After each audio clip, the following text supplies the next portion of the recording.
கால் பாதத்தில் நகமெல்லாம் அல்லது பாதங்களே டோட்டலாகவே வந்து பிளாக்காக மாறிட்டு வர்ற மாதிரி வாஷ் பண்ணிட்டு இருக்கீங்களா? அப்போ தயவு செய்து இந்த பதிவை முழுசாக பாருங்கள்.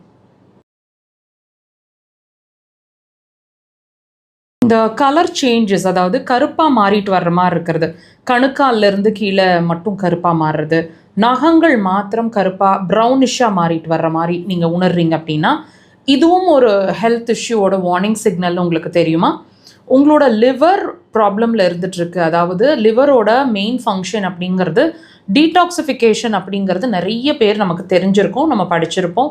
ஸோ இந்த டீடாக்சிஃபிகேஷனை தினசரி எவ்ரி செகண்ட் அது நம்ம பாடியிலேருந்து டீடாக்சிஃபை பண்ணிகிட்டே இருக்குது, நம்ம பிளட்டை ப்யூரிஃபை பண்ணிகிட்டே இருக்குது.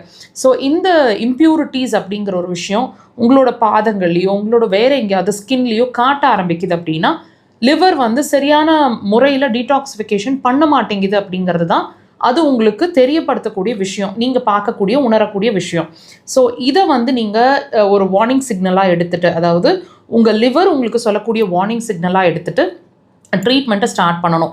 இதோடு நான் சொன்ன மாதிரி உங்களுக்கு டைஜஷன் பிரச்சனைகள், நான் சொன்ன மாதிரி எது கழிக்கிறது, புளிச்ச ஏப்பம், நெஞ்சு கரிப்பு, பர்டிகுலராக எண்ணெய், மசாலா, புளிப்பு அல்லது மாமிசம் சாப்பிட்றவங்களா இருந்தால் நான் வெஜிடேரியன், இதெல்லாம் சாப்பிடும்போது ஒரு ஸ்டமக் ப்ளோட்டிங், வயிறு ப்ளோட் ஆன மாதிரி ஆகிடுறது, அதாவது பொடப்பொடன்ற மாதிரி டைட்டான மாதிரி ஆகிடுறது, கேஸ் ஃபார்ம் ஆன மாதிரி ஆகிடுறது, நிறைய ஏப்பங்கள், புளிச்ச ஏப்பங்கள் வந்துகிட்டே இருக்கிற மாதிரி இருக்கிறது, உங்களோட த்ரோட்டில் இருந்து ஈசோஃபெகஸ் அதாவது உணவு குழாய் ஃபுல்லாகவே புண்ணாகிற மாதிரி ஆகிடுறது, சிலருக்கு வந்து கெட்ட கொழுப்பு ரத்தத்தில் அதிகமாக இருக்குது அப்படிங்கிற மாதிரி ரிப்போர்ட் வந்திருக்கும், ஃபேட்டி லிவர் இருக்குங்கிற மாதிரியும் ரிப்போர்ட் வந்திருக்கும், பித்தப்பையில் கற்கள் இருக்குன்ற மாதிரி ரிப்போர்ட் வந்திருக்கும், கண்கள் சுற்றி வலி இருக்கிற மாதிரி, ஐ பால்ஸ்குள்ளே வலிக்கிற மாதிரி ஒரு ஃபீலிங் இருக்கும், புருவங்களோட மேல் பகுதி ஒரு சைடு மாத்திரம் வலிக்கிற மாதிரி இருக்கும், காலை எழுந்த உடனே ப்ரஷ் பண்ணும்போது வாமிட்டிங் சென்சேஷன்ஸ் வர மாதிரி ஒரு உணர்வு இருக்கும்.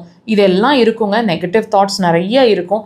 இதெல்லாம் அடுத்தடுத்த நிறைய, அதாவது நீங்கள் கவனிச்சு பாருங்கள், நீங்கள் நிறைய பேசணும்னு விருப்பப்படுவீங்க, நிறைய பேசிகிட்டே இருப்பீங்க, டாபிக் வந்து அடுத்ததுக்கு போயிட்டே இருக்கும், பேசிகிட்டே இருக்கிற மாதிரி நிறைய உங்களோட ஸ்பீச் வந்து அடுத்ததுக்கு போயிட்டே இருக்கும், ஒரு ஃபுல் ஸ்டாப் வைக்கிறதுக்கு உங்களுக்கு இருக்காது. இதெல்லாம் நீங்கள் தயவுசெய்து வாட்ச் பண்ணுங்கள்.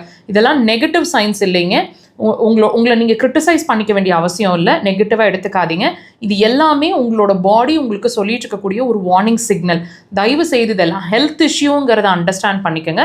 இது எல்லாத்தையுமே அக்குபஞ்சர் ஒரு ஃபுல் ஸ்டாப்புக்கு கொண்டு வரும். கொஞ்சம் பொறுமையாக டெஃபினட்டாக அக்குபஞ்சரை ட்ரை பண்ணுங்கள்.